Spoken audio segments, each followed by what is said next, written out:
Bon, vu que c'est un homme politique, on va mettre l'hymne national. Tu as raison. Mais ça, l'hymne national est béto. Après, on va commencer. Hymne. La congolaise.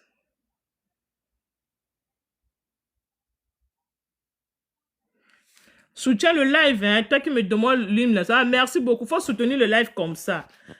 Hein, Koucha? Merci, Koucha. Soutenez le live comme ça. Pour que live... Prenez les objectifs, s'il vous plaît. Donc, on va mettre l'hymne national, vu que c'est un homme politique, un grand homme politique. Voilà. Vous te passez le Koumounaye. On va mettre l'hymne national congolaise. Mais la congolaise, on va mettre quoi à côté? Ah. Téléphone à Mounia, hein, volume qui est trop mine. Téléphone à Kakamuna Sadila, volume qui est trop paquet, quoi. Hymne national de la République du Congo, la congolaise. Faites monter le drapeau, faites monter le drapeau.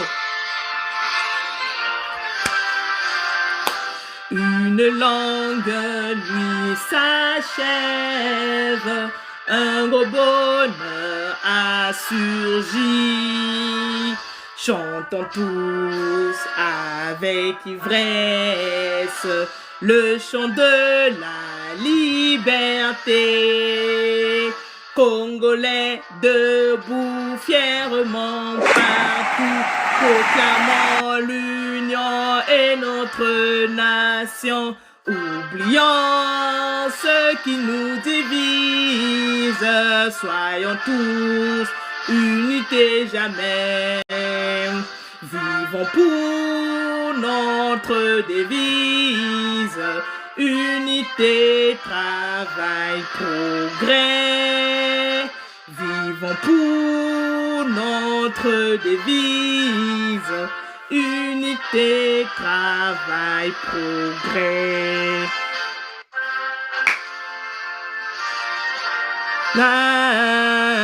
Des savanes jusqu'à la mer, un seul peuple, une seule âme, un seul cœur ardent et fier.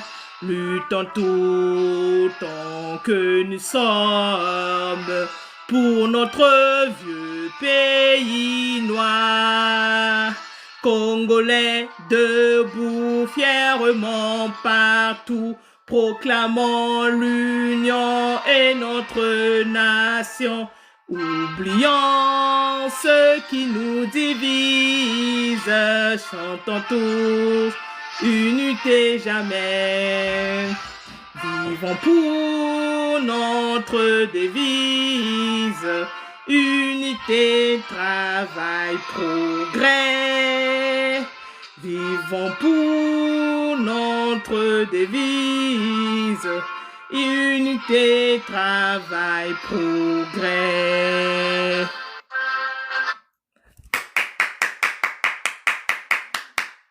Ça veut dire quoi finalement? Oh, mais toi aussi. J'aime pas cette Iva. Le Congolais n'est jamais content. Au moins, je connais, hein, malgré des années. Malgré, on a quitté. Oui. J'arrive.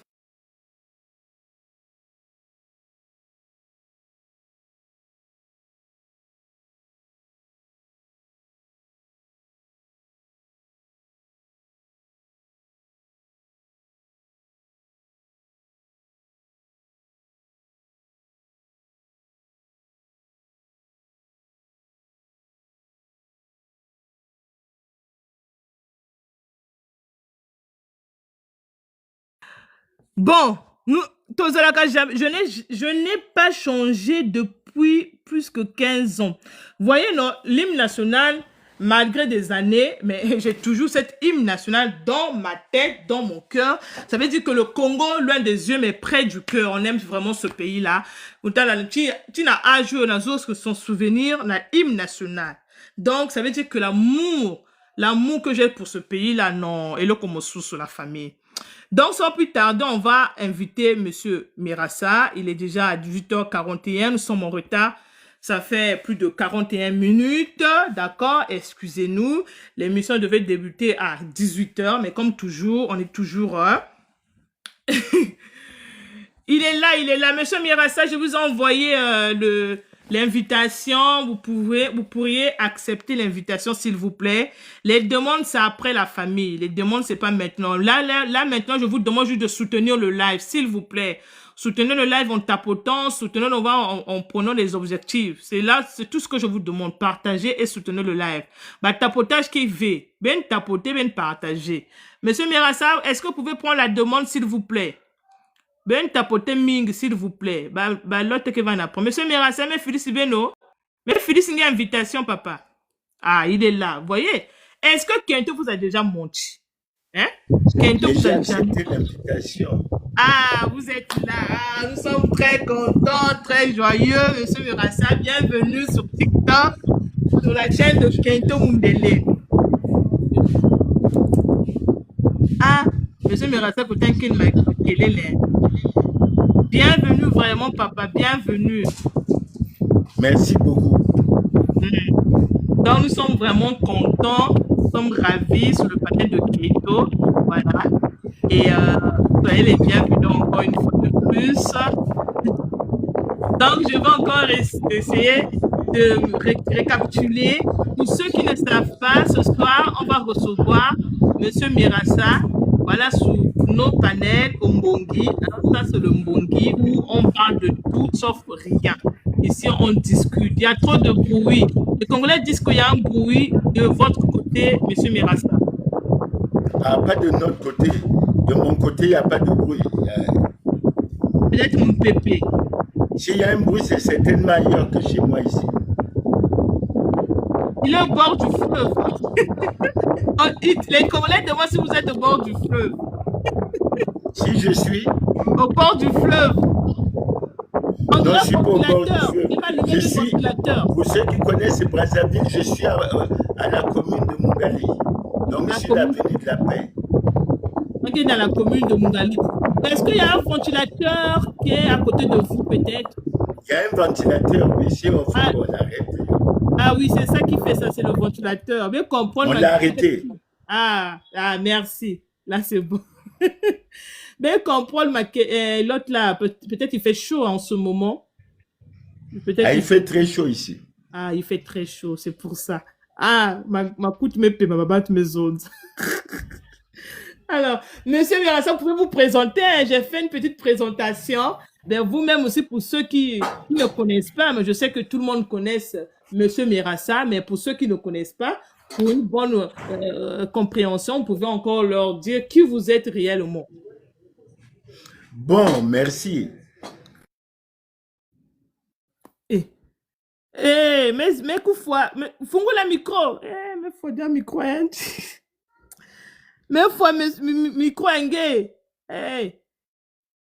Tonton Mirassa, fungo le micro. Ah, vini, mon gars a descendu mon montisenge, pardon. Ah, mais ça l'erreur. Erreur technique.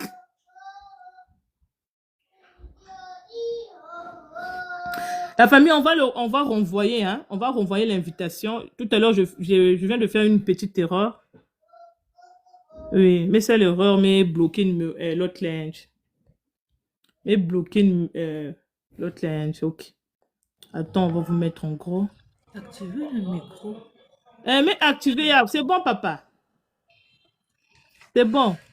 Je peux m'exprimer. Oui, là, vous pouvez vous exprimer, oui. Bon, je disais merci pour l'invitation. Ça me permet également de communiquer, d'être à l'écoute, de répondre à un certain nombre de questions, parce que les gens se posent toujours un certain nombre de questions. Maintenant, par rapport à la présentation, je vais juste apporter quelques corrections. Bon, je suis statisticien économiste de formation. J'ai travaillé au niveau du ministère du Plan, où j'ai été pratiquement un acteur, je ne dirais pas important, mais j'ai été un des acteurs de l'élaboration du plan quinquennal 1982-1986. J'ai occupé un certain nombre de fonctions.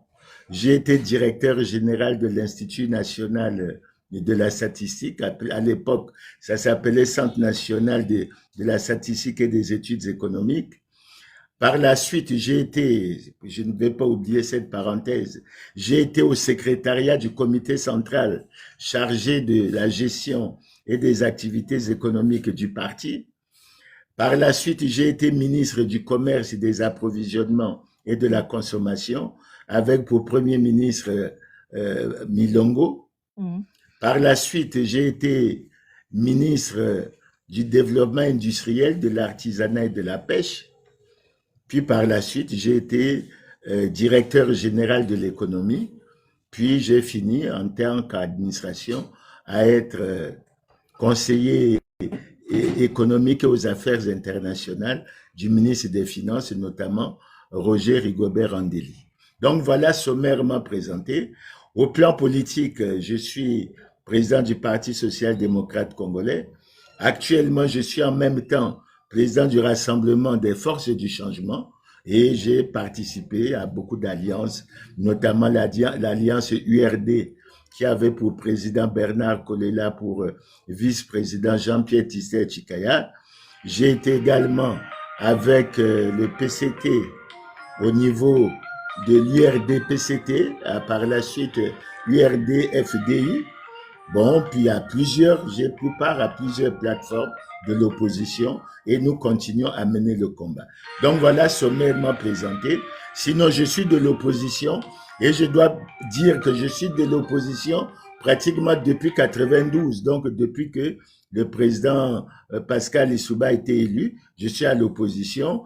Et pendant cette période, j'ai été en partie à l'opposition avec le président Sassou. Après, il est revenu au pouvoir. Je ne suis pas dans son camp politique. Et actuellement, je suis à l'opposition. C'est le président Sassou qui est président. Voilà concrètement résumé. S'il y a des questions, je pourrais y répondre. Alors, donc, cher mbonguiste, vous avez entendu un peu la biographie de monsieur Clément qui est avec nous ce soir. Voilà, c'est vraiment une bibliothèque qui est vraiment chargée. Vraiment, voilà pourquoi on dit que c'est vraiment une figure de l'opposition congolaise. Voilà, une figure majeure de l'opposition congolaise. Vous êtes vraiment un vrai technicien en matière. Voilà, vous êtes vraiment un homme de conviction et par rapport à ce que nous voyons, ce que vous faites pour vos sorties, pour vos dénonciations, vous êtes vraiment un homme vraiment de conviction, un homme de dénonciation. Donc, les Congolais, je vais vous expliquer un peu. Notre émission sera divisée en deux parties. La première partie, comme je disais, je vais poser quelques questions que j'ai préparées par rapport à notre thème. Le thème, je vous ai épinglé que face aux élections, attendez, je vais reprendre l'autre là. Face aux simulacres électoraux, quelle voie pour une alternance crédible? Donc, moi, je vais poser, je vais poser la première partie, je pose des questions et la deuxième partie, c'est vous qui allez poser des questions. Donc, quand tu peux na Congo, na Lingala, tout, on va mélanger, nous sommes des Congolais. D'accord? Ok. Donc, monsieur, par rapport à notre thème, notre thème le Congo face aux simulacres électoraux, quelle voie pour une alternance crédible? Que signifie, selon vous, monsieur Mirassa, l'expression simulacre électoral appliquée au contexte congolais? Après, on va rentrer dans le but du sujet. Alors, vous voulez que je réponde? Oui, peut-être pour une bonne compréhension, monsieur, s'il vous plaît. Bon, je crois qu'on ne va pas trop s'attarder sur le passé. Je vais essayer d'en faire une synthèse. Je dirais tout simplement pour la partie que je connais le mieux. Nous avions dans ce pays un parti unique, le Parti congolais du travail, qui a été créé en 1969 et qui est resté pratiquement là jusque la conférence nationale souveraine aux environs de l'année 1991. Et à la conférence nationale, je crois que tout le monde a été d'accord pour que nous optons pour le multipartisme. Et il y a une constitution qui a été votée, la constitution du 15 mars 1992.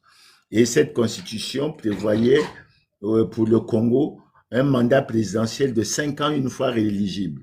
Ça veut dire quoi? Ça veut dire que si quelqu'un était élu président, il pouvait être réélu une fois, mais après 10 ans de pouvoir, il partait.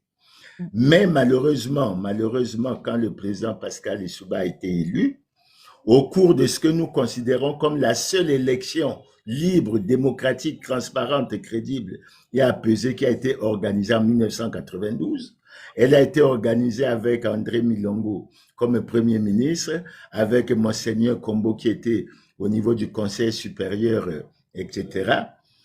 Et nous avons connu la situation avec le président Lissouba qui était devenue une situation extrêmement trouble. Et je l'évoque parce que ça fait partie des pages noires de notre histoire. Parce que nous avons fini par connaître à l'approche de ce qu'on considérait comme l'élection de 1997 que le président Lissouba devait organiser. Nous sommes rentrés dans ce qu'on appelle communément la guerre du 5 juin 1997, qui s'est terminée le 15 octobre 1997 et qui a causé beaucoup de dégâts parce qu'un analyste politique français a estimé le nombre de morts à 400 000. Imaginez-vous pour un pays qui avait une population de près de 4 millions d'habitants. Et après cette victoire, la victoire par le camp, on parle de victoire, mais moi ça me gêne parce que c'était une guerre fratricide. Et ça a connu, semble-t-il, le camp des gagnants, des vainqueurs, c'était le camp du président Sassou, qui a fait adopter un acte fondamental le 24 octobre 1997 et qui avait annoncé une transition flexible de près de 3 ans, mais la transition a finalement duré 5 ans. En 2002, on a fait des élections. Le 14 août 2002, le président Sassou a prêté serment. Et c'est là où le problème commence parce que dès le moment où le président Sassou prête serment le 14 août 2002, il viole la Constitution. Il viole comment? Et il faut que je vous explique. Il viole la Constitution parce que dans cette Constitution de 2002, du 20 janvier 2002, il y avait un article 48 qui disait clairement que tout citoyen élu ou nommé à une autre fonction publique est tenu de déclarer son patrimoine lors de la prise de fonction et à la cessation de celle-ci. Alors, curieusement, le président Sassou n'a pas déclaré son patrimoine. D'ailleurs, il ne l'a jamais déclaré depuis 2002. Donc, il est toujours en situation de violation des lois et règlements de la République. Mais malgré tout, on a continué. On a fini par adopter une constitution donc du 20 janvier 2002 qui, cette fois-ci, prévoyait un mandat présidentiel de 7 ans, une fois renouvelable.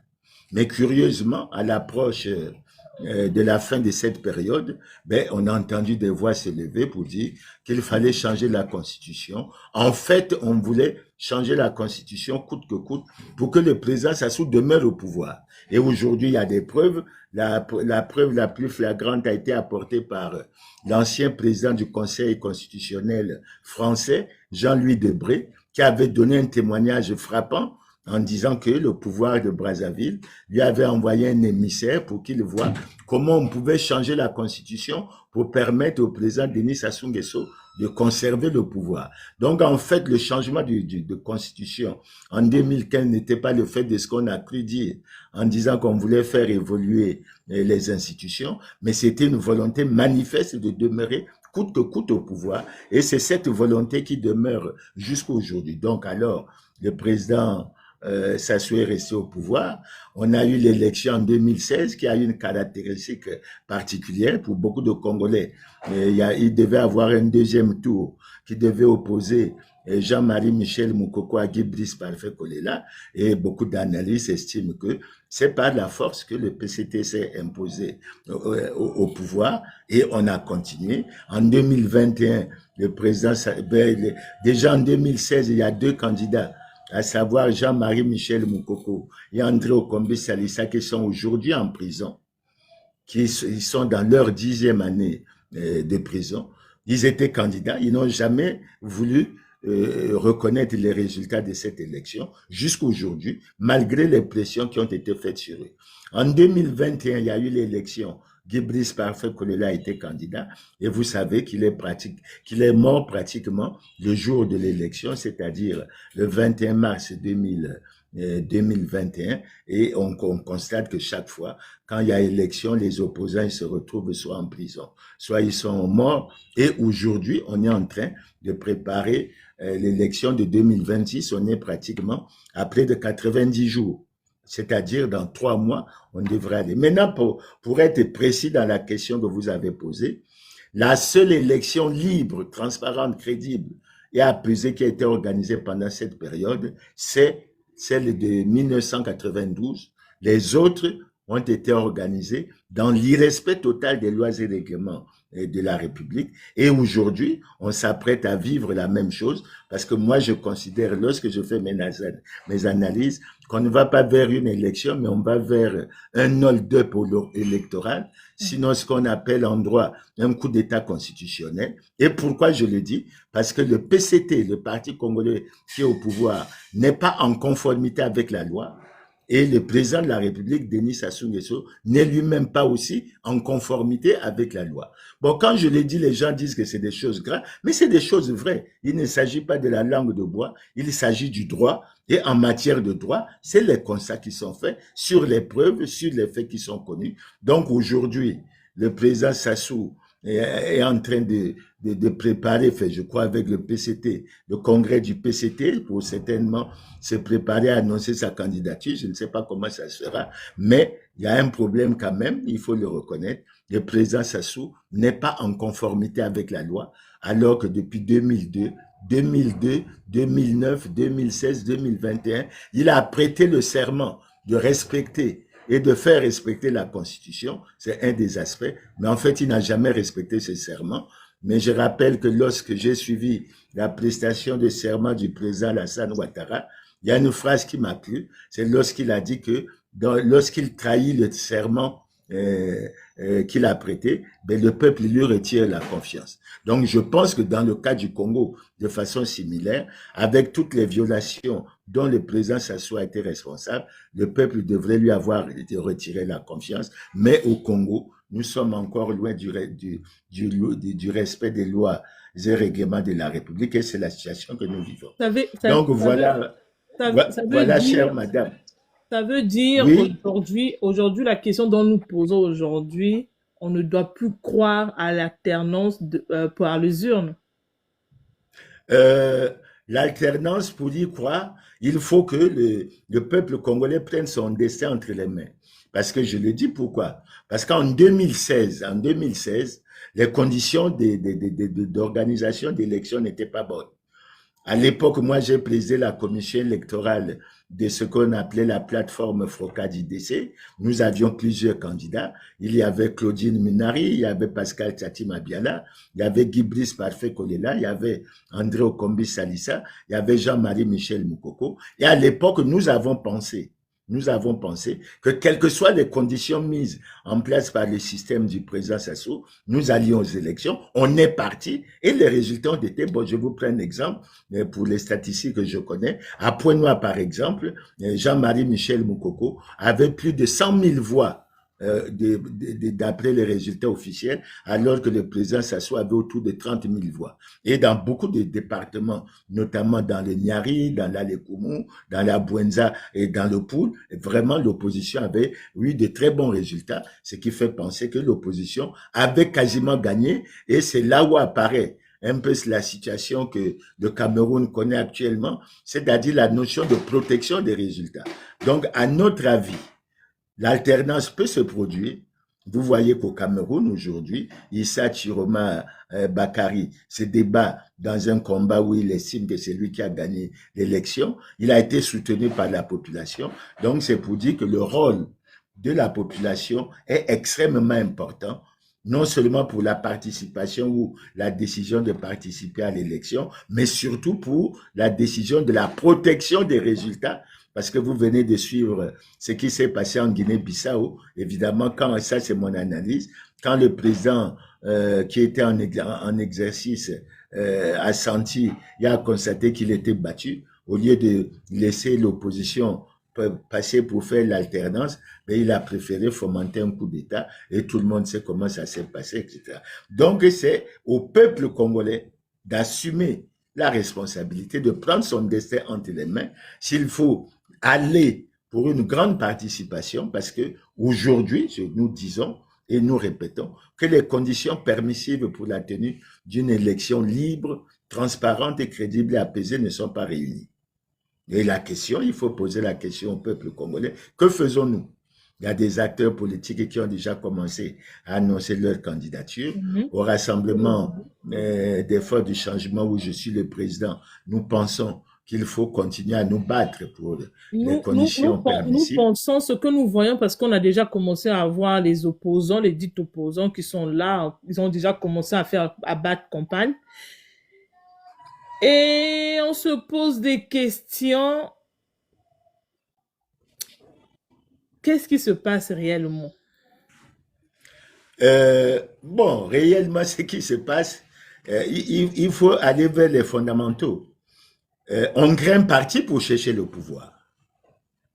Et lorsqu'on crée un parti pour chercher le pouvoir, vous avez des débats à l'intérieur du parti, vous avez les débats avec les autres partis. L'opposition devrait tout mettre en œuvre pour remplacer le PCT, parce que vraiment, au-delà de ce que Gilbert Ondongo a déclaré et du livre, semble-t-il, assez curieux que Colline Makossé est en train de vanter, le PCT, Denis Sassou Nguesso ont lamentablement échoué. Et le drame de ce pays, c'est justement de voir des hommes politiques de cette trempe, pour certains qui sont dans la politique depuis 68, mais qui viennent divertir les Congolais, alors que les Congolais savent que tout a échoué, pour venir dire qu'ils ont réussi, le pays avance et ils veulent continuer. Ça veut dire quoi? Ça veut dire qu'au Congo, on est dans une situation où on peut reconnaître facilement, mais les Congolais n'en veulent pas, la situation que nous avons connue le 5 juin 1997, parce que nous menons un combat démocratique et pacifique. Nous ne sommes pas dans les armes, nous faisons confiance à l'armée pour qu'elle assure la défense des citoyens et du pays. Maintenant, les choses, c'est qu'il y a un passage en force qui se prépare. Il y a un passage en force qui se prépare à travers le PCT, à travers le président Denis Sassou Nguesso, mais je crois que les Congolais veulent de la paix, ils ne veulent plus de la perturbation. Bon, maintenant, la volonté des Congolais, c'est que les élections soient bien préparées, qu'ils aillent voter sereinement, mais ce n'est pas la volonté du PCT qui est là.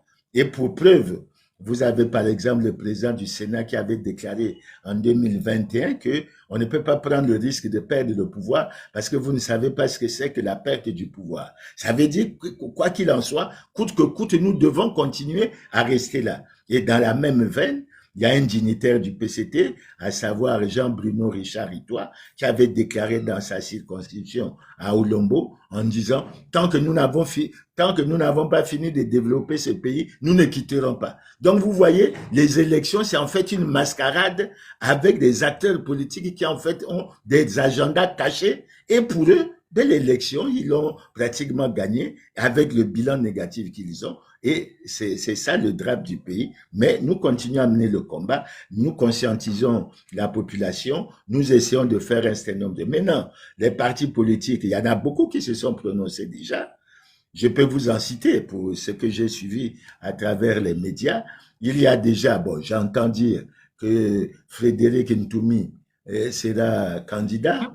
J'entends dire que Libongo Anatole sera candidat.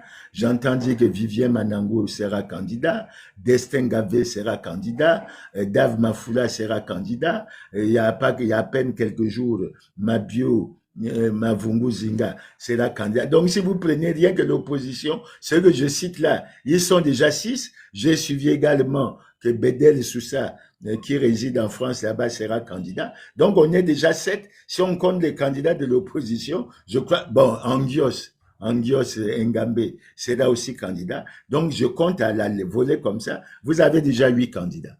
Et généralement, les Congolais raisonnent en termes de candidature unique de l'opposition. Mais est-ce que vous pensez que les 8 qui ont déjà annoncé là peuvent se retrouver pour décider d'une candidature unique? Je ne sais pas. Est-ce que la voie de la candidature unique est la meilleure voie pour passer au pouvoir? Je n'en sais rien. Mais le problème est que au niveau de l'opposition, il y a déjà une multitude de candidatures et je crois qu'il faudra voir comment les choses vont se passer. Voilà un peu ce que je peux vous dire pour répondre à Vos la... propos mettent en lumière une contradiction majeure qui fragilise profondément notre vie politique. Dans notre côté, vous dites une confiance qui garantit à la défense de l'égalité républicaine et de la souveraineté nationale de l'autre. Vous soulignez un passage en force politique qui semble se préparer à travers le PCT et si le président en exercice mépris de l'esprit démocratique, alors la volonté du peuple, la volonté du peuple, celle des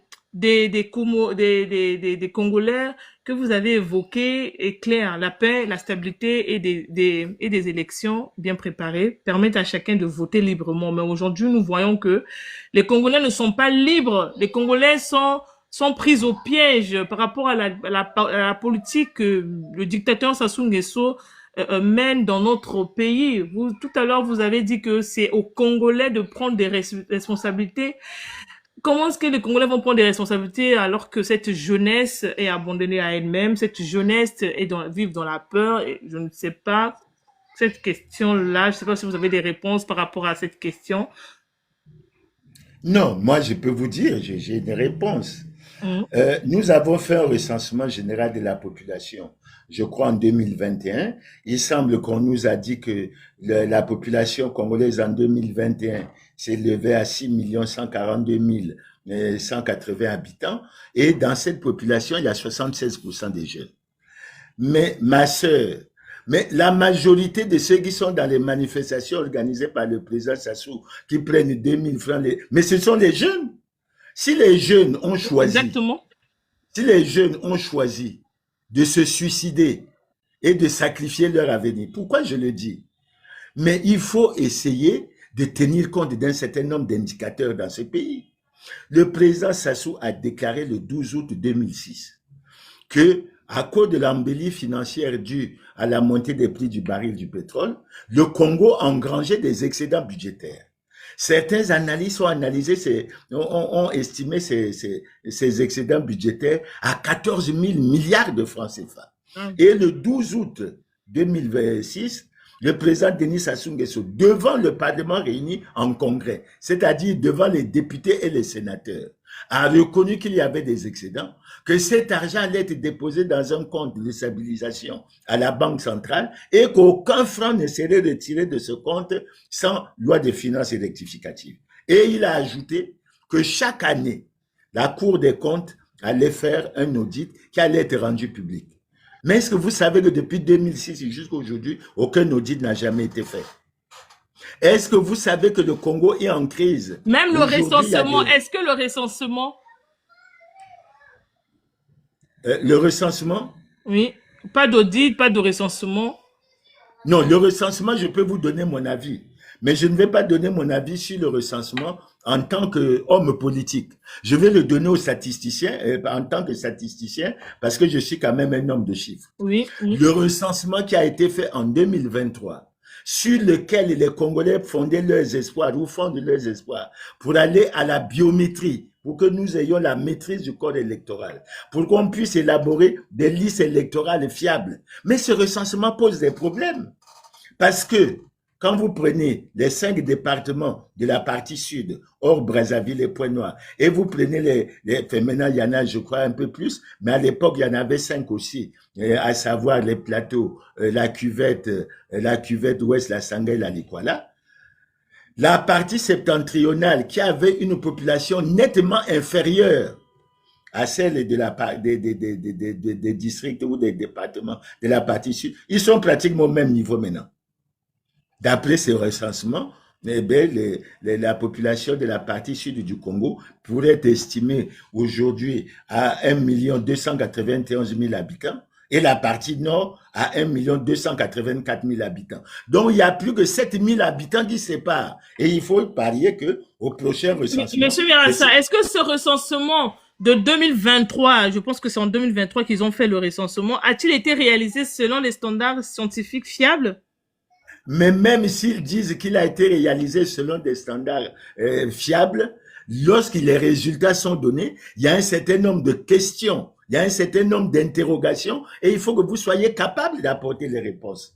Parce que si je vous prends un exemple, pendant les recensements que nous avons faits dans notre pays, en 74, en 84, en 96, en 2007, la Likuala avait pratiquement la moitié de la population de la Bouenza. Et au recensement de 2007, la Bouenza, la Likuala avait 154 000 habitants et la Bouenza avait 309 000 habitants. Donc, on est resté dans cette fourchette. Alors, après le recensement de 2007, nous tombons au recensement de 2023. Et on pose la question aux démographes, à mes amis statisticiens, qu'ils nous expliquent comment, sur la base de ce recensement, la Bouenza avait une population de 363 000 et la Likuala avait pratiquement 355 000. Donc, la Likuala qui avait pratiquement la moitié de la population de la Bouenza a pratiquement le même niveau de population. Il y a des questions et quand on pose les questions, il n'y a pas de réponse. S'il n'y a pas de réponse, c'est que les gens n'ont pas d'arguments pour donner. Sinon, ce recensement pose structurellement un certain nombre d'informations. Et comme on attendait ça, et je pensais que la chose aurait pu permettre qu'on aille à la biométrie, avec en établissant des cartes biométriques avec photo, pour qu'on aille vers la maîtrise du corps électoral. Bon, je vais pas utiliser des mots trop savants. Le corps électoral, c'est quoi? C'est l'ensemble des Congolais qui sont en âge de voter. Et on a l'âge de voter dès qu'on a 18 ans. Tout Congolais qui a 18 ans, etc. Donc, la maîtrise du code électoral, on n'a pas. Quand on demande au ministère de l'Intérieur, qui revient toujours avec la révision des listes électorales, quand on leur demande d'informatiser ces listes électorales pour que chaque Congolais, où qu'il se trouve, puisse avoir ils ne veulent pas. Mais c'est la tricherie, c'est vraiment une preuve de manque de transparence et de tricherie déjà organisée. Et aujourd'hui, je peux vous dire qu'aujourd'hui, nous sommes fondés à dire qu'à chaque fois, il y a eu la tricherie. Pourquoi? Mais parce que le ministre de l'Intérieur a signé un arrêté numéro 1726/MID/CAB du 30 juin 2025. Et dans cet arrêté, qu'est-ce qu'il a fait apparaître? Il a publié les listes des partis qu'il reconnaît par rapport à l'année 2025. Et là-dedans, vous avez un parti comme le PCT qui n'est pas en conformité avec la loi qui apparaît à la tête de la liste. Ça veut dire quoi? Et ce ministre de l'Intérieur, selon notre loi électorale, c'est lui qui proclame les résultats. Mais ça veut dire que même si un opposant gagne, mais lui, quand il ira lire les chiffres, il ne proclamera pas l'opposant élu. Ça, c'est ma conviction. Monsieur Mirassa, comment expliquez-vous que la population de la Likuala, historiquement moins nombreuse que dans la Bouenza, atteigne presque le même niveau en 2023, en fait? On n'a pas compris. Mais c'est ça les questions. C'est ça la question qu'on a posée aux statisticiens, aux démographes pour qu'ils nous expliquent. Mais nous n'avons pas. C'est une erreur de leur part ou c'est exprès? Ah non, c'est un problème profond. Parce que regardez, quand vous prenez, avant qu'on ait créé les nouveaux départements, quand vous prenez les résultats du recensement de 2023, il y a quelque chose qui nous a frappé. À travers les résultats qui ont été communiqués, le département qui apparaissait comme le plus peuplé, c'est celui du Poul, avec pratiquement 394 000 habitants. C'est ce qu'on a vu, oui.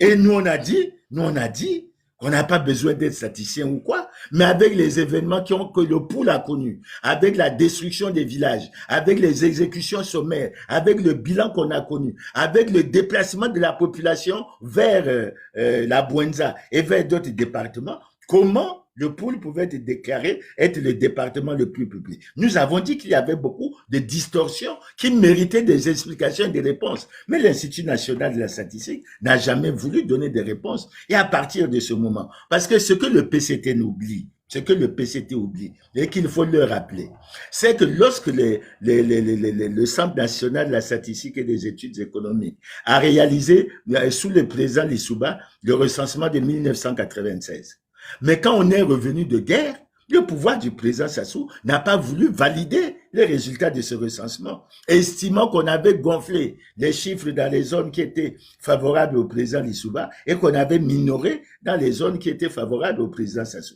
Mais qu'est-ce qui nous empêcherait d'avoir le même soupçon? Parce que scientifiquement, en matière de chiffres, on devrait pouvoir avancer. Et là où nous sommes plus inquiets, c'est qu'ils ont parlé de la révision des listes électorales pour essayer de rechercher la maîtrise du corps électoral. Mais ce n'est pas sérieux, parce que sur la base des résultats du recensement de 2023, on aurait dû tirer le sous-fichier des jeunes qui devaient avoir l'âge de 18 ans, et ça devait être la base de travail. On pouvait même l'informatiser, le mettre dans un site au niveau informatique pour que chaque Congolais qui le veut puisse vérifier. Pourquoi ils ne veulent pas que ça soit fait? Mais puis, il faut que vous sachiez, je vous donne l'information, il y a des villages qui ont parfois 30 habitants, mais qui au moment de l'élection ont 300 votants. Ça se passe comment? Donc, il y a une véritable situation. Et aujourd'hui, tout le monde est d'accord pour dire que le système du PCT et du président Sassou, ils ne veulent pas de la transparence. Je vais bien lire son livre où on a dit dans toute transparence ou quoi, mais sur un certain nombre de points, parce que quand j'ai suivi l'exposé fait par le Premier ministre à l'Assemblée nationale au Parlement, mais j'ai été convaincu qu'il y a beaucoup de manipulation et d'instrumentalisation des chiffres et ce n'est pas bon. Ça fait perdre la confiance entre les acteurs politiques et ce n'est pas une bonne. Dans tous les cas, c'est fait comme le président de l'Assemblée l'avait dit une fois, en disant, somme toute, le président Denis Sassou Nguesso est déjà élu. Mais il est élu, quand c'est le président de l'Assemblée qui le dit. Comment un Congolais qui n'est pas en conformité avec la loi peut se présenter à une nouvelle élection présidentielle? Mais le Congo, c'est un pays, excusez-moi, c'est pratiquement une république bananière. Le président Sassou a violé, je le dis bien, et les Congolais le savent. Il s'agit d'une question de droit. Il ne s'agit pas d'une question de manque de respect ou quoi. Le président Sassou a violé la Constitution en 2002. Il a violé la Constitution en 2009. Il a violé la Constitution en 2016. Il a violé la Constitution en 2021. Surtout que celle de 2016, c'était soi-disant pour faire évoluer les institutions. Mais est-ce qu'il est normal qu'un Congolais qui viole toutes les constitutions et qui amène à se demander s'il y a une constitution qu'il peut respecter, puisse encore chercher à être candidat à l'élection? Mais il n'y a qu'au Congo qu'on peut voir ça. Et quand j'ai suivi, comme je vous l'ai dit tantôt d'entrée de jeu, quand j'ai suivi la prestation de serment du président Alassane Ouattara, j'ai été très heureux de l'entendre dire que s'il trahit le serment qu'il a prêté, alors il perdra la confiance du peuple, etc. C'est une situation. Mais au Congo, il faut que les Congolais le sachent. Nous sommes actuellement dirigés par des gouvernants, excusez-moi l'expression, hors la loi. Ils sont hors la loi, mais ils s'imposent par la force. C'est le droit de la force et non la force du droit. Et c'est ça qui est véritablement dommage et dramatique pour ce pays. Ah, mon Dieu, vraiment, c'est vraiment dramatique. C'est très, très dommage.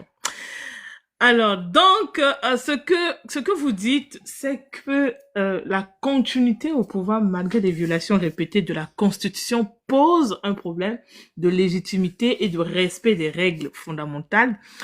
Cela illustre un vrai déficit de respect de l'État, de droit. Si le chef de l'État lui-même ne respecte pas la Constitution, comment peut-on garantir que les élections seront libres et transparentes, crédibles? Sur ce point, j'aimerais apporter des éclaircissements. Parce que le président de la République, le chef de l'État, c'est une haute personnalité. Et je pense que quand il représente le Congo, il mérite respect, etc. Mais en la matière, je tiens à dire à nos compatriotes que lorsque nous disons que le président Sassou a violé les lois et règlements de la République, ce n'est pas un manque de respect, ce n'est pas une attaque personnelle. C'est sur la lecture de la Constitution que nous avons votée. Pourquoi nous disons qu'il a violé la loi, qu'il a même violé le serment qu'il a prêté?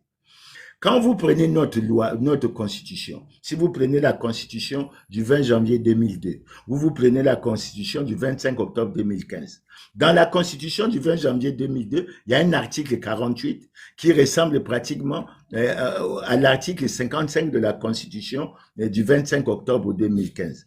Cet article dit quoi?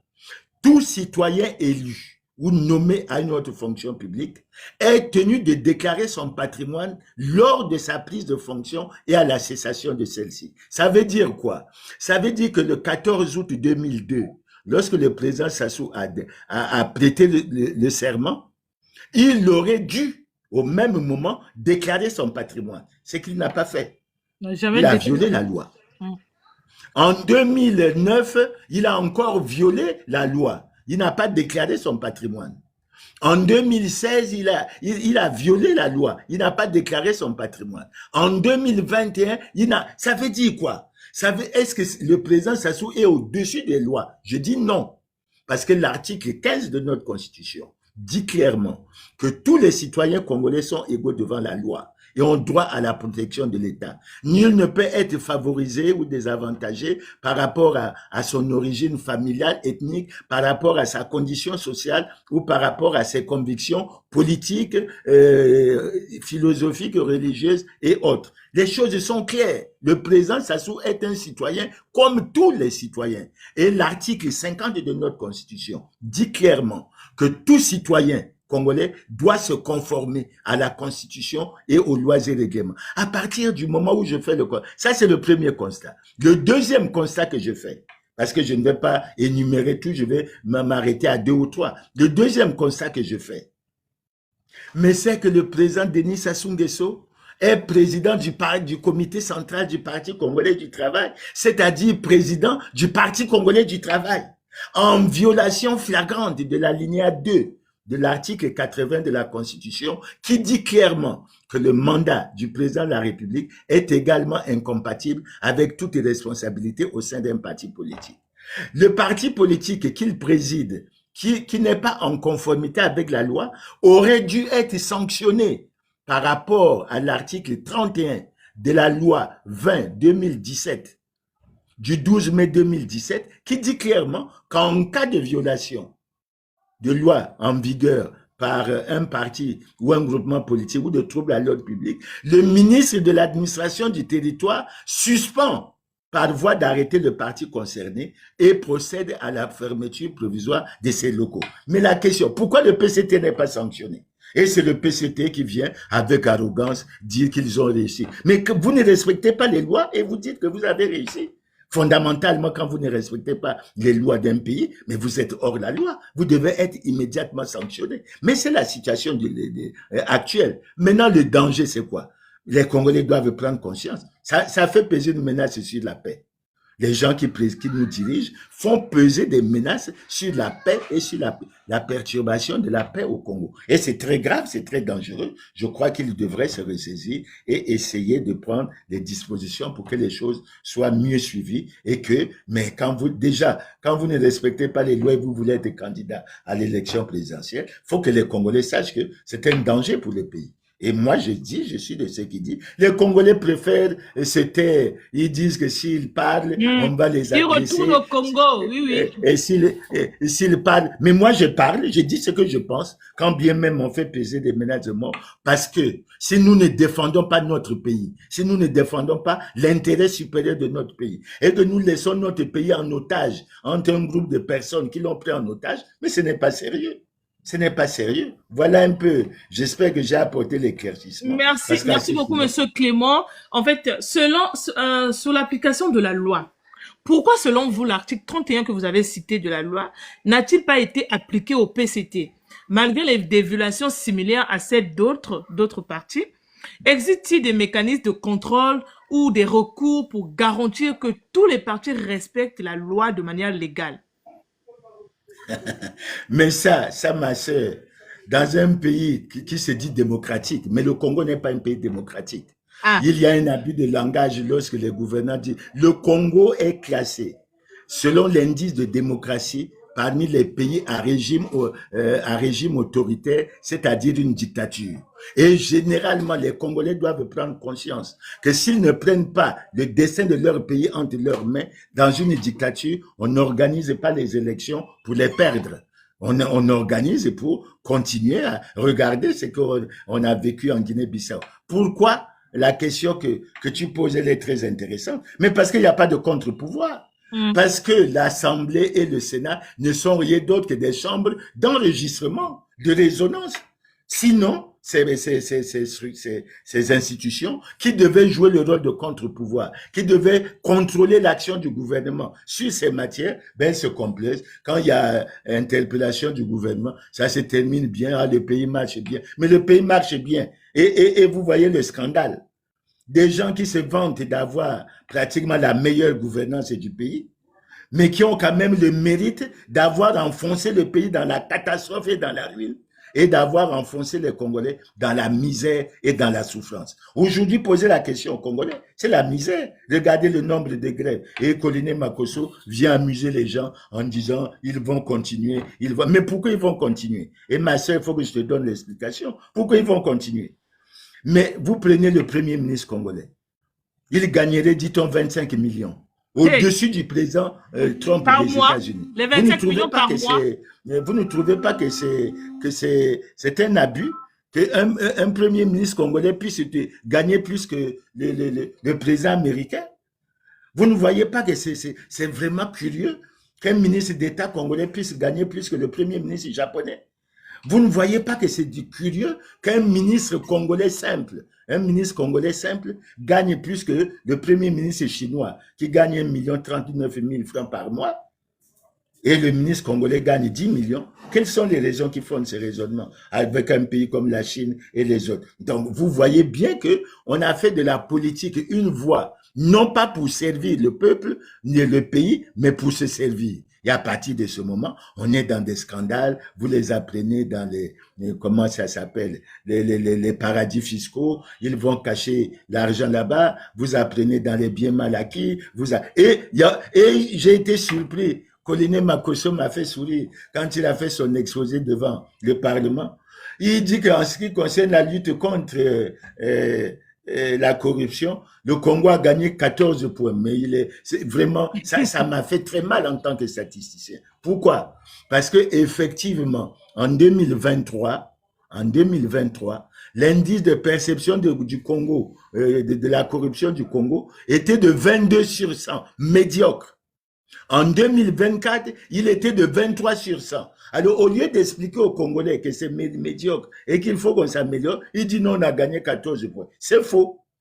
Et ils sont incapables de s'attaquer à la corruption, ceux qui volent, ceux qui détournent. Mais vous avez les échos. Si les Congolais détiennent 5 500 milliards dans les paradis fiscaux, vous avez tout ça. Mais c'est tout ça qui fait que les gens sont accrochés au pouvoir et ils estiment que s'il y a un changement, ils auront des comptes à rendre. Et c'est pour ça que lorsque le président Sassou dit à travers son livre qu'il faut qu'il rende compte, mais je crois qu'avec nous, avec les autres Congolais, nous allons poser les vrais problèmes. Pas ce que Colonel Makosso a posé là. Nous allons poser au président Sassou les vrais problèmes pour qu'il tente d'apporter des vraies réponses. Parce que les Congolais souffrent trop et ils estiment que trop c'est trop. On ne peut pas continuer à souffrir comme ça. Voilà, ma soeur. Vraiment.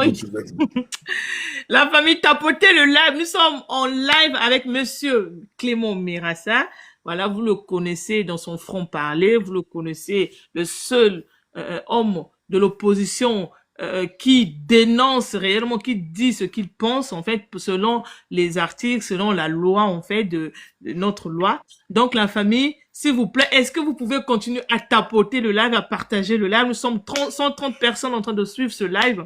Est-ce que nous pouvons donc, monsieur Ramassa vient de soulever un élément très, très, très important où, il a soulevé un point central, la rémunération des ministres et des responsables politiques au Congo est disproportionnée par rapport à celle des pays comme la Chine. Il a cité le pays comme la Chine, alors même que le niveau de vie moyen des Congolais reste très bas.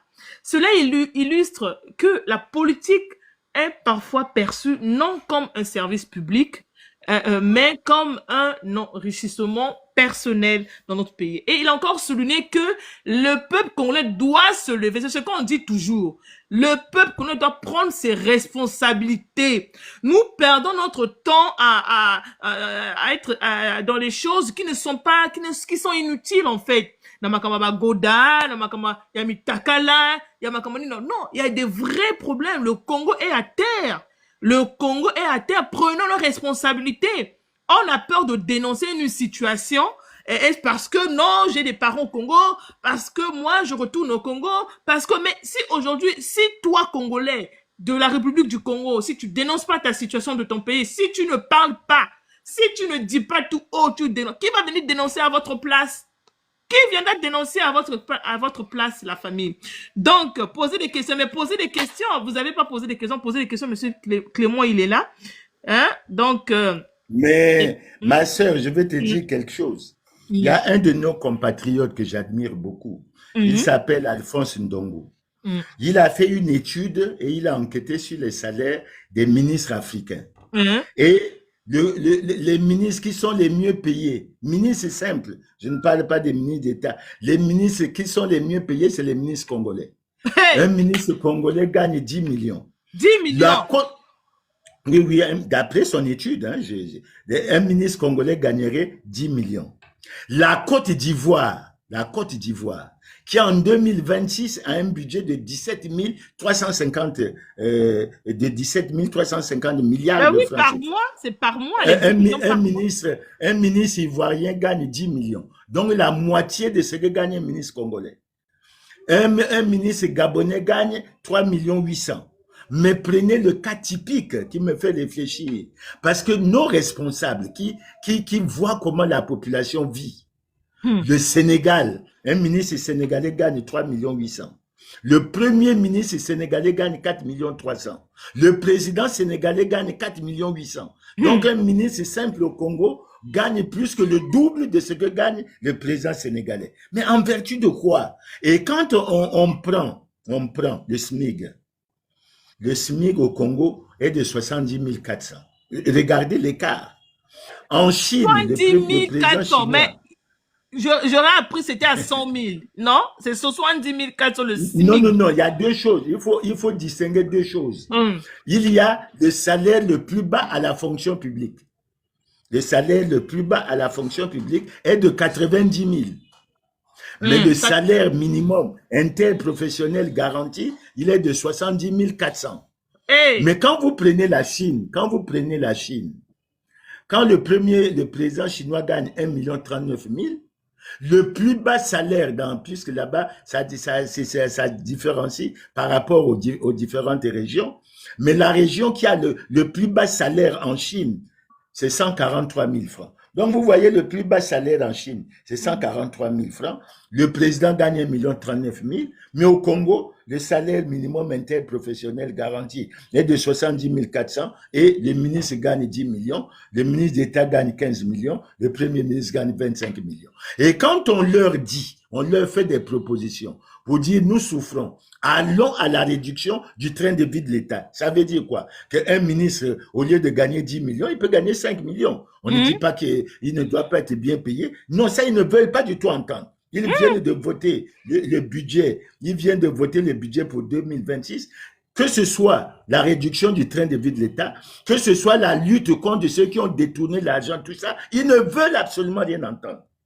Dans les Congolais, maintenant, le Premier ministre dit, mais figurez-vous, les travailleurs de la mairie de Dolizé, ils ont 97 mois d'arriéré de salaire. Ça fait, faites vous-même le calcul, 97 mois, c'est-à-dire 8 ans et 1 mois. Mais ces gens-là vivent comment? Leur famille vit comment?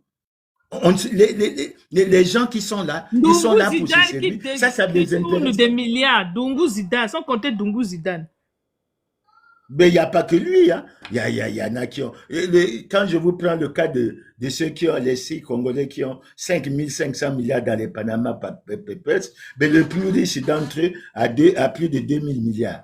Comment on fait pour avoir plus de 2 000 milliards lorsque son père n'a pas été industriel, vous-même vous n'avez pas été industriel? Comment on fait pour avancer? Voilà un peu la situation que nous connaissons. Et que les Congolais doivent savoir et doivent... On allait déclencher une révolution. Ah ben ça, moi j'apporte ma contribution parce que ma sœur, depuis plus de 2 ans, chaque samedi, je fais une émission qu'on appelle Grand Angle et dans chacune de ces émissions, ben, j'essaie d'apporter les éléments au niveau du Congo pour dire une chose simple.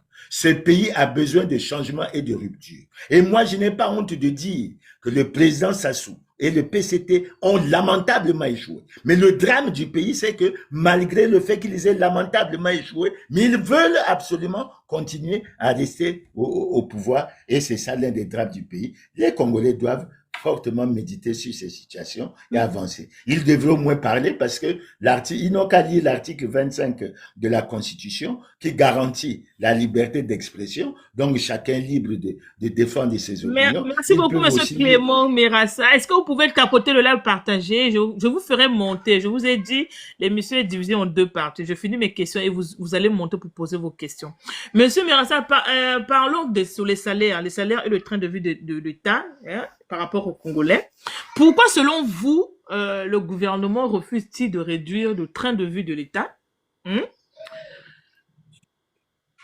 Et alors que les citoyens et les fonctionnaires souffrent, pourquoi ils ne veulent pas réduire leur train de vie de l'autre là?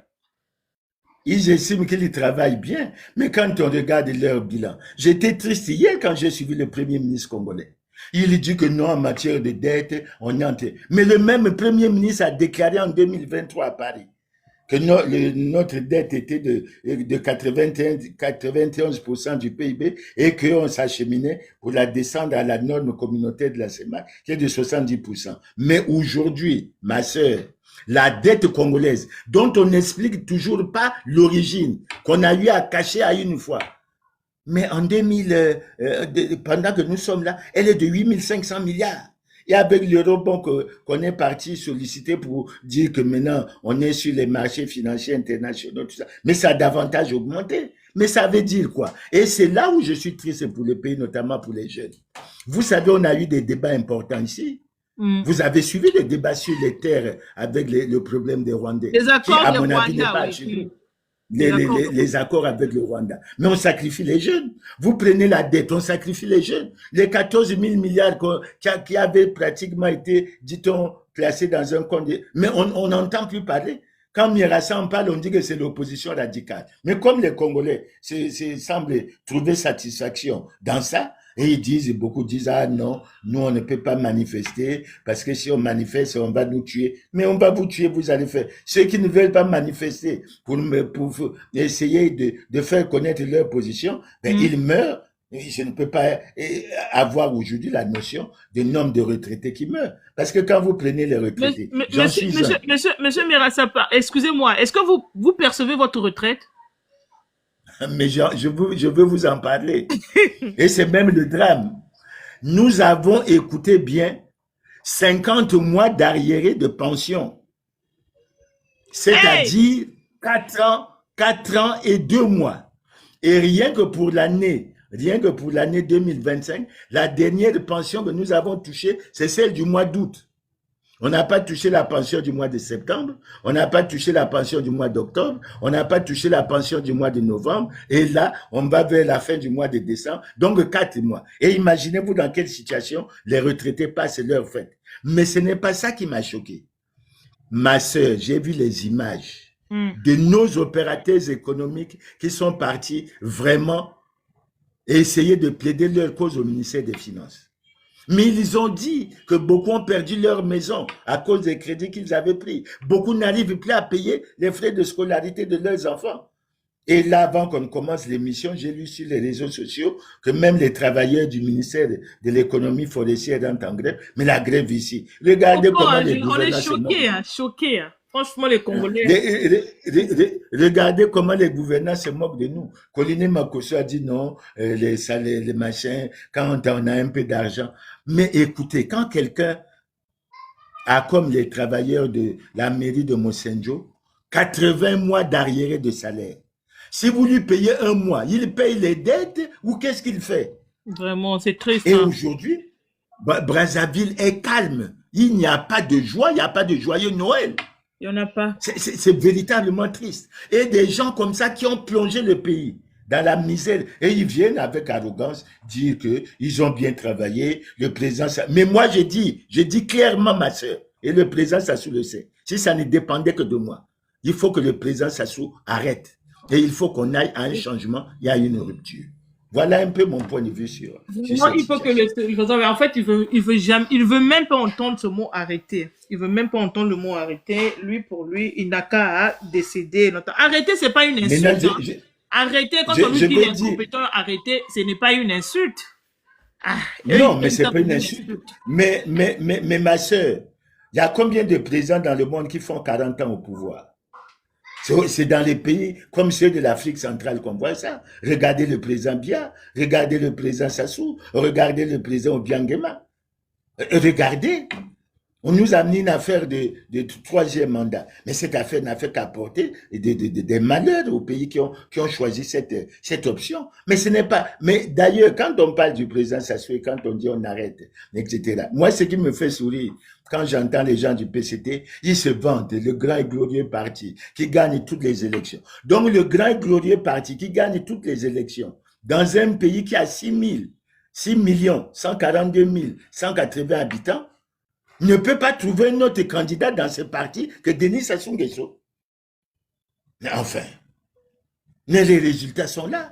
Alors, ils disent, Makosso est venu, il a présenté quelques indicateurs, oh, la croissance, elle est bonne. Mais la croissance, qui en profite? Mais c'est les gens qui sont dans les détournements, dans les vols. C'est pas le Congolais.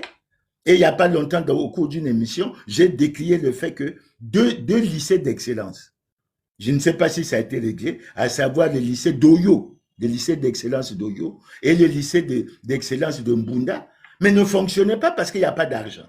Et pendant ce temps, on danse, le président, il a fait un plan pour faire les tournées, mais vous posez les pieds, vous ne faites qu'augmenter les charges, alors que vous n'avez pas les moyens de supporter déjà les charges qui sont là. Vous faites comment? On vous dit réduisez les trains de vie de l'État, vous ne voulez pas.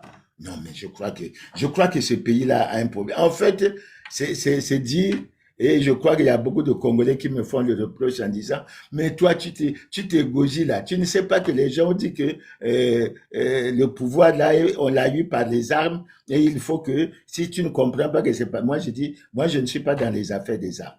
Je suis dans les affaires de l'argument, de la recherche d'une vision pour sortir le pays, ce beau pays qui est riche, mais pour lesquels les Congolais ploient tous les jours, tous les ans, et plongent tous les jours dans la misère et dans la souffrance. C'est ça qui est véritablement pénible et que nous devrions bien regarder. Voilà, ma Merci, sœur, ce que j'ai. vraiment, merci beaucoup.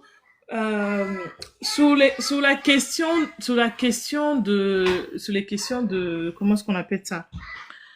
Des retraites, de la paix, parce que aujourd'hui, monsieur Sassou, le dictateur Sassou Nguesso, nous rassure que au Congo il y a la paix. Moi, je me pose des questions, monsieur Clément.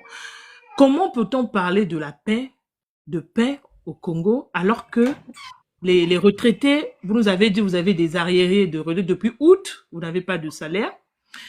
Et comment parler de paix alors que la grève, il y a pas très longtemps, je sais pas en ce moment, la morgue du Congo est en grève. Comment on peut parler de la paix alors que les fonctionnaires ne sont pas payés?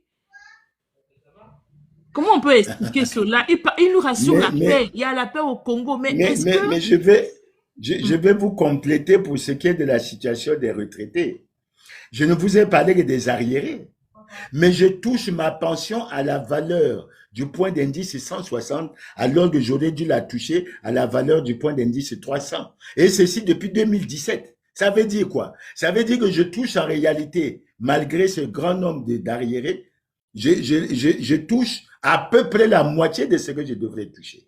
C'est-à-dire que si je touche 300 000, en réalité, j'aurais dû toucher autour de 550.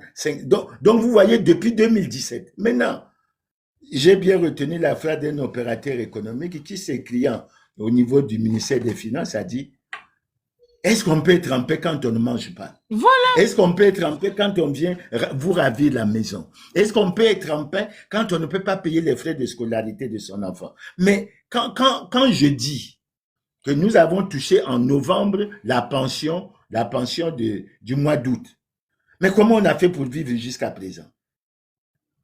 C'est comme une démarche qui est faite pour éliminer petit à petit les personnes âgées. Et on fait comment? Vous allez On fait comment?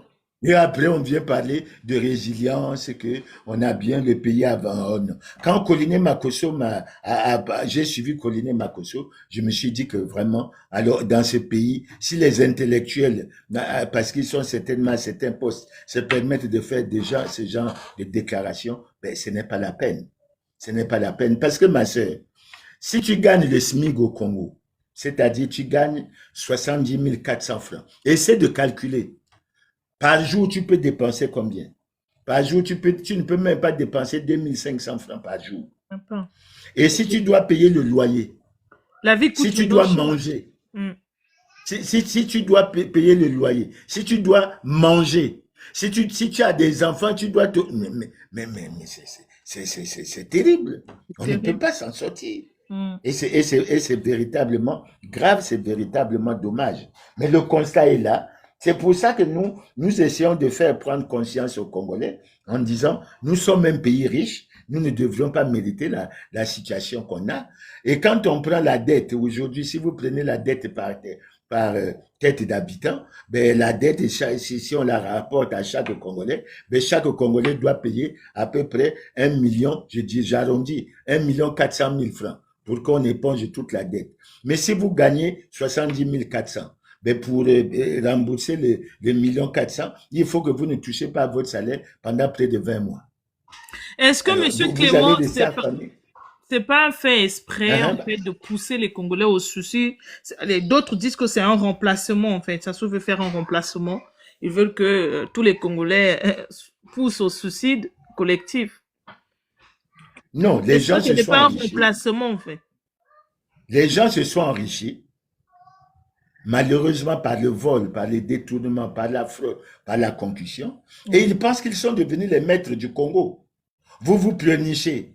Mais qu'est-ce que vous finirez par faire? Mais vous irez pleurnicher chez ceux qui ont de l'argent, qui ont détourné l'argent du trésor, etc. Mais qui se passe pour les grands maîtres qui fanfaronnent, etc. C'est véritablement dramatique. Et c'est vraiment l'un des aspects négatifs du bilan du président Sassou. Avoir plongé les Congolais dans la misère et dans la souffrance, dans un pays où il y a suffisamment de ressources. Et je crois que le président Sassou, qui est là depuis 40 ans, quand il voit que le budget du Congo pour 2026 est de 2540 milliards, j'ai vu les derniers chiffres qu'ils ont arrêtés, alors que le Burkina Faso, qui est en guerre, a un budget supérieur à 3000 milliards de francs CFA. Faut quand même un moment avoir de la dignité, avoir de l'honneur. Ça ne va pas du tout. Ce n'est pas du tout sérieux. Mm. Donc voilà un peu. Et je vous donnerai une indication. J'ai suivi une déclaration un jour du directeur général des douanes qui se plaignait en disant, en relevant que malgré notre situation, mais on se permet d'accorder 600 milliards d'exonération fiscale, alors que au niveau des douanes, on leur demande de collecter près de 180 milliards. Donc les exonérations sont 3, 4, 5 fois supérieures à ce qui rentre au trésor. Mais on exonère, qui profite de ces exonérations? Évidemment, ce sont les dignitaires du pouvoir, c'est un certain nombre de choses. Donc voilà, ma sœur, un peu le tableau que je brosse, mais je le brosse objectivement, et s'il faut des chiffres, on peut en débattre. Les affaires de croissance de Colline Makosso, etc. Le président Sassou a lamentablement échoué. Tapotez le live, Et ce la que famille. Tapotez le live. Vous ne tapotez pas Bolinga. Vous tapotez live. c'est qu'ils disent qu'ils ont réussi. Là, le Congo a...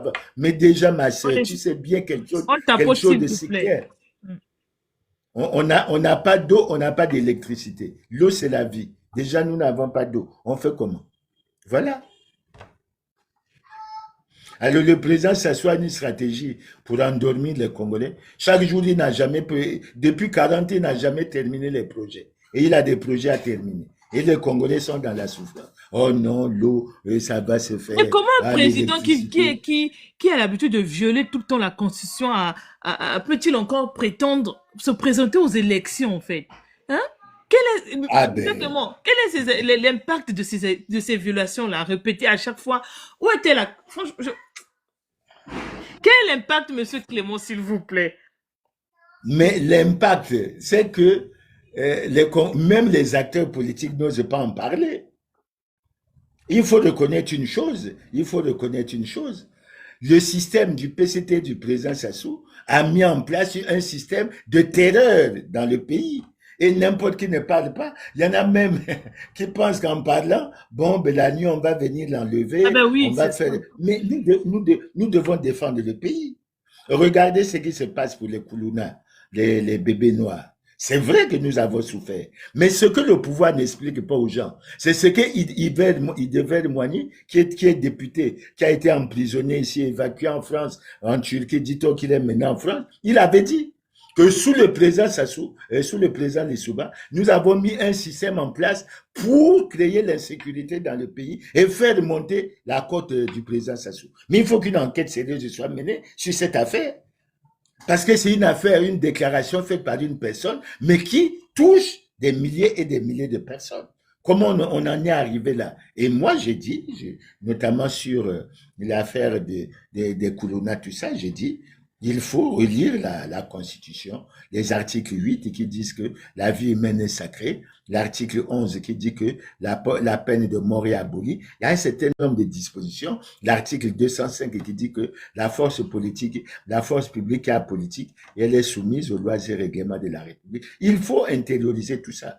Parce que si nous apprenons à nos jeunes de ne pas respecter la loi, de ne pas respecter la Constitution, je vous assure qu'on prépare ce pays à ce qu'il devienne un jour une jungle. C'est-à-dire que, comme Haïti, etc., ça sera la bande des gangs, des gens comme ça, et puis on n'avancera pas. Voilà un peu. Merci beaucoup. Ben, j'ai tellement posé des questions. On va laisser nous sommes arrivés à la deuxième partie de notre live. La famille tapoter pour que je fasse monter une personne. Tapoter le live, la famille. Nous sommes arrivés à la deuxième partie. Merci beaucoup, monsieur Clément.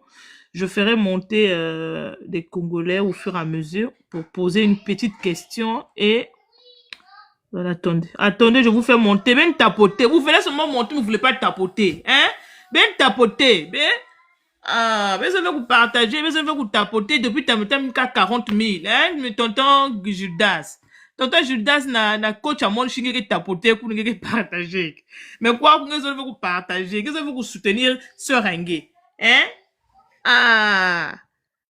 Ben tapoter, ben partager live la famille, hein? Bet que 168 personnes connectées, sans compter 400 personnes qui étaient là avec la fenêtre, tonton Mirasa. Babanti qui était là avec la fenêtre, que babanti na me côte vient na live, mais ben était là avec la fenêtre. Mais, ben qui est présent, quoi, que connecté, que 168. Avez-vous fait, que monter monsieur Martin? Peut-être que bien dit, monsieur Martin. Après, m'geta ben tapoter la famille. Hein, gege Félix ba lion kunu. Félix attend même tigre na tonton na invité avec tout. Ah. Tonton Martin, bonsoir. Il y a une question à vous poser. Oui, bonsoir, monsieur le ministre, bonsoir. Bonsoir. J'ai une question à vous poser, monsieur le